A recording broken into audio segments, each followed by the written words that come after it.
Sir ഈ കമ്പനിയുടെ മുതലാളിയായിരുന്നിട്ട് ഇപ്പൊ സാറിന് ഈ ദുര്യോഗം വന്നല്ലോ. മനജേച്ചി, ഞാനോ പാർവതിയോ ഇപ്പൊ ഞങ്ങൾ ചെയ്യുന്ന ജോലിയെ ഒരു ദുര്യോഗമായിട്ട് കാണുന്നില്ല. ഈശ്വരന് ഓരോ കാലത്തും ഓരോന്ന് നിശ്ചയിക്കുമല്ലോ. അന്നേരം നമ്മൾ ആ വിധി നിശ്ചയത്തിനനുസരിച്ച് പ്രവർത്തിക്കണം. അതിൽ നിന്ന് രക്ഷപ്പെടാൻ ആർക്കും തന്നെ സാധിക്കില്ല. ഈശ്വരന്റെ കൽപ്പനകളെ കണ്ടറിഞ്ഞ് സന്തോഷത്തോടെ അനുസരിക്കുക, അതാ വേണ്ടത്.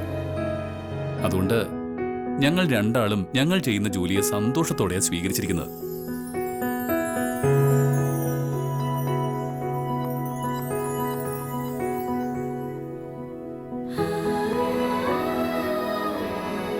മേഡം, പ്രഭാവതി മേഡത്തിന് ഒരു ചായ വേണം. മേഡം എന്തോ സ്പെഷ്യൽ ചായ തയ്യാറാക്കാറുണ്ടെന്നും ആ ചായ തന്നെയാണ് വേണ്ടതെന്നും പറഞ്ഞു. അമ്മയ്ക്കും പാർവതിയുടെ ചായ വലിയ ഇഷ്ടമാണ്. വീട്ടിലുള്ളപ്പോ അമ്മയ്ക്ക് ഇടയ്ക്കിടയ്ക്ക് ആ ചായ വേണം. അമ്മ പറയുമ്പോഴൊക്കെ പാർവതി അത് ഉണ്ടാക്കി കൊടുക്കും. അതുകൊണ്ട് പാർവതിയോട് ഇപ്പോഴും ആ ചായ ഉണ്ടാക്കി കൊടുക്കാൻ പറഞ്ഞിരിക്കുന്നത്. പാർവതി, നീ വേഗം ചായ ഉണ്ടാക്ക. ചായ അമ്മയ്ക്ക് കൊണ്ടേ കൊടുക്കാം. ശരി മേഡം.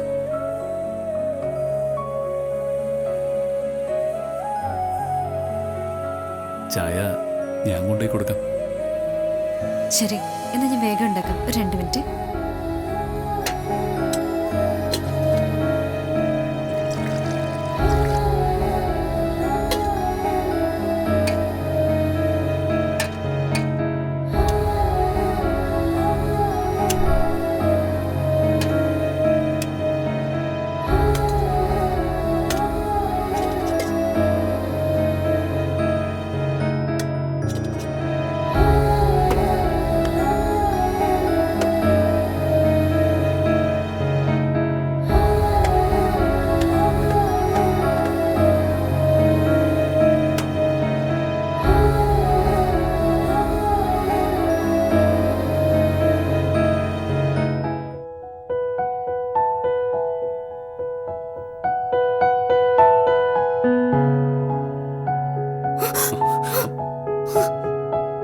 സാർ, എന്താ ഇത് നമ്മുടെ വീടല്ല, ഓഫീസാ.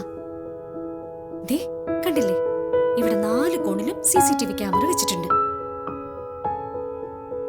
സാർ അത് ഓർത്തില്ല അല്ലേ?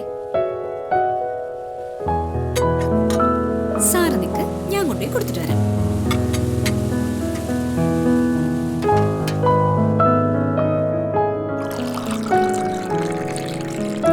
എടോ വേണ്ട, ഇതേ ഞാൻ കൊണ്ടുപോയി കൊടുക്കാം. താനിക്ക് തന്നെ.